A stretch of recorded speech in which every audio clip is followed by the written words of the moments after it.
Hey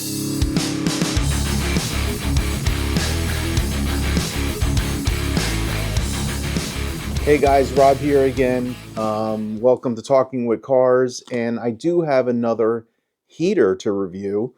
This is again from Heatstorm. Now, Heatstorm saw my video on the garage unit. I'll put a picture of that here and the link of the video that I created down below in the description. And they sent me this infrared heater.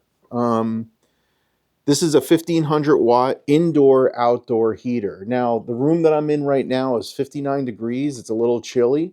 It's my basement. And I want to set this thing up and I want to see how good it is. You know, this would be perfect for the garage, patio, a man cave, she shed. Has all those different options here. So I'm really curious to see how well this heats up a space, how quickly it heats up a space, how easy it is to install. So let's get right to it. Let's open this up. It's got a safety if it tips over, right? So it shuts the heater off. It's silent. It's instant infrared. So it should heat up a space pretty quickly. There's no harmful fumes, obviously. There shouldn't be any like special tools required to install this thing. Easy setup, 8-foot electrical cord. It includes the heater and the tripod together. So let's see what this is all about. I'm hoping that you can just take this out of the box and just plug it in.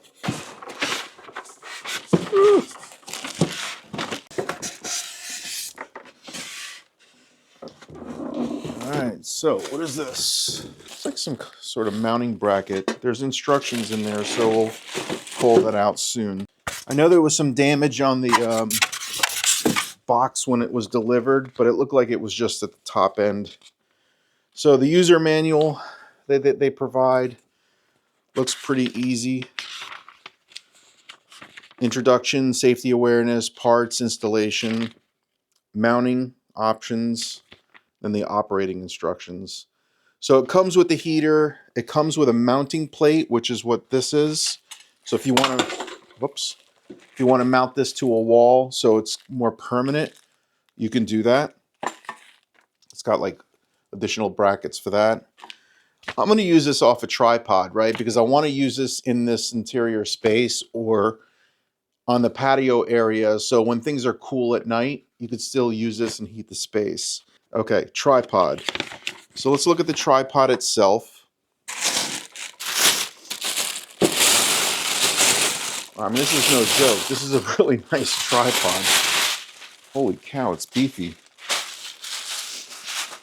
It's a very high quality tripod. Holy cow. So let's try to open this up.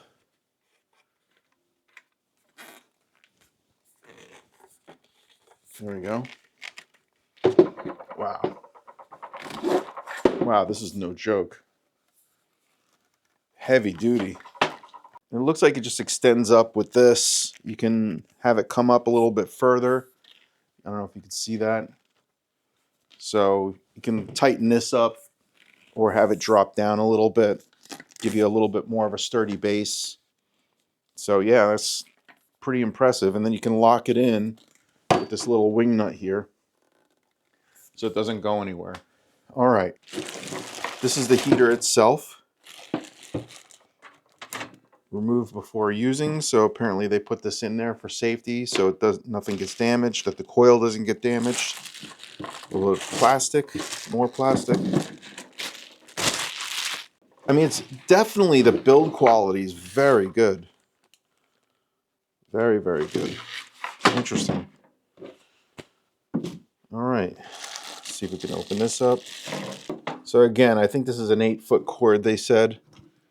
So it should be pretty straightforward. So 110, 8-foot cord. I mean, the head unit here is not crazy large, but it looks like it's really well built. It's got an on-off switch here.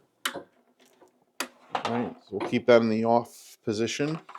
120 volts, 60 hertz, 1500 watts, and it's got an IPX4 rating for weatherproof resistance. So I'll find the IPX4 I think it's basically like light drizzle proof. It's nothing like a downpour proof. I don't think so. But I'll double check, you know. I mean, the ratings are pretty easy to find online. All right, so I'm curious to see how this mounts. All right. Step 1. So you do have to use the screws to mount it to this post. Let's see if we open this up a little bit here. All right, there we go. Okay. So yeah, so there's 2 female screw holes here on the post. I don't know if you can see that right here. And that's where the plate's going to go. So if you plate it to a wall, that's one way of doing it. And then you can also plate it here. I had my screwdriver down here, so I might have to go into the garage and find a screwdriver. Looks like they're Phillips heads. So let me do that. Let me go find that screwdriver and I'll be right back. All right, so I brought the camera in a little bit closer so we could take a look at this and look at the parts that are going along with this. The instructions, you know, they could do a little bit better of a job with the instructions, to be quite honest. I mean, the way that they have this outlined in terms of the parts and the numbering nomenclature that they have in the instructions, they don't match 100%.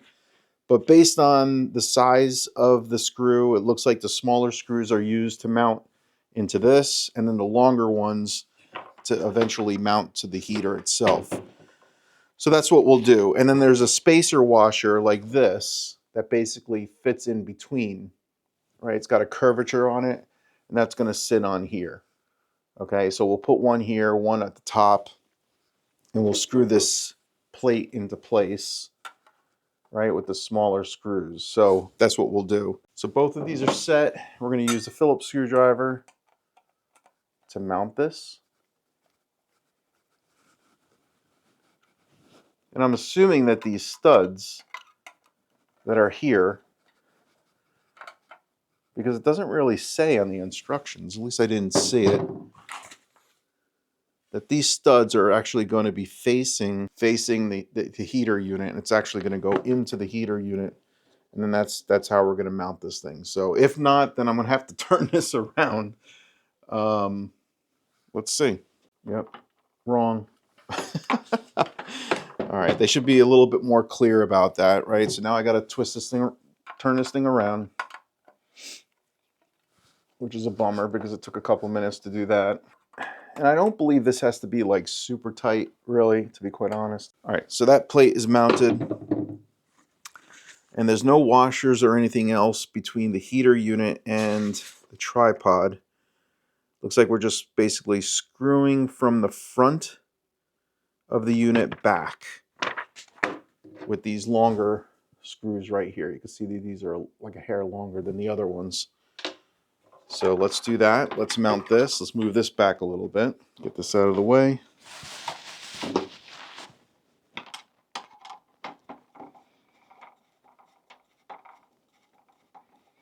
Making sure that the holes align properly and that we don't strip it. All right, first one's done.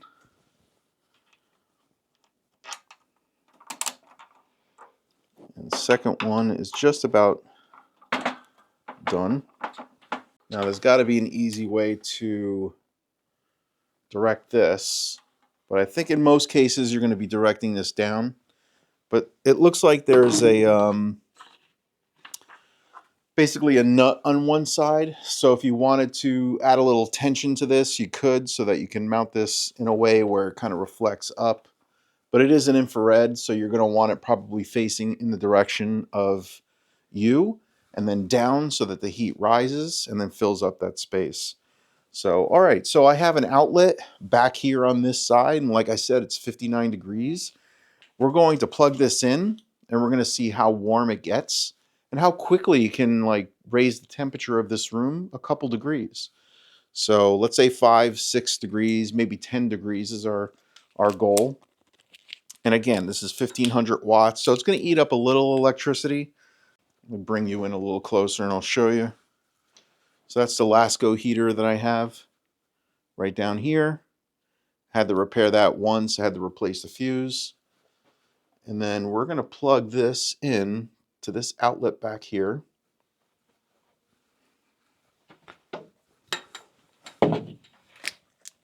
Disconnect this. Let's see if we can connect this easily. I'm going to disconnect the Roomba. All right. Let's see what we got here. Turn it on. Oh, and I could feel it. I can feel it already. Wow. Warms up nicely. Everything is tight. All of these wing nuts are tight, so nothing moves. It's solid. The tripod's solid. You can check that out. All right, that's not going anywhere. This thing is sturdy.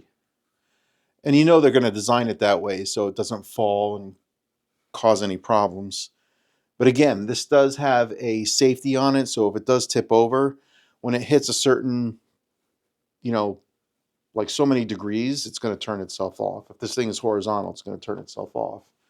But wow, yeah, that gets warm nice. Woo! All right.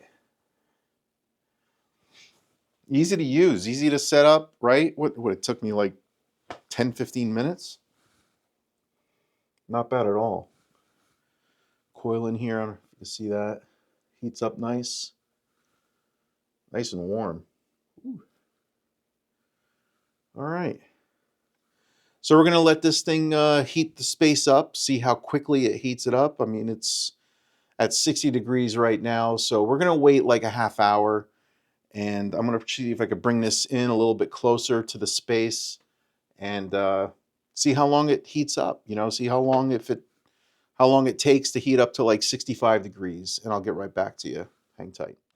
All right, so while that's heating up the space, what I wanted to do is I wanted to show you that there are other mounting brackets here, and I thought that this was for mounting it up to a wall, but in actuality, it kind of shows you in the instructions manuals that you can mount this, I guess, to the floor, so it's a more stable situation.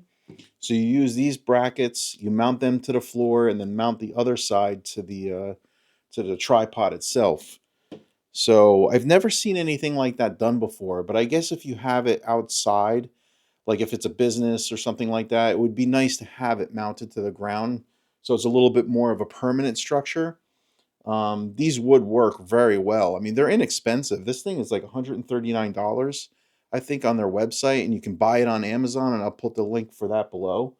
But yeah, I mean, you can buy 5 of these, and for less than $1,000, you have this at your restaurant outside in like a dining area, and they're all mounted to the ground. All you have to do is just anchor it down, and they're not going anywhere. The wind won't blow them down or anything. So yeah, it's a pretty cool idea. In terms of operating instructions, do not use the heater directly near a bathtub, a shower, or a swimming pool. Obviously, common sense. Don't keep it near any water. Never plug the appliance into a socket with wet hands.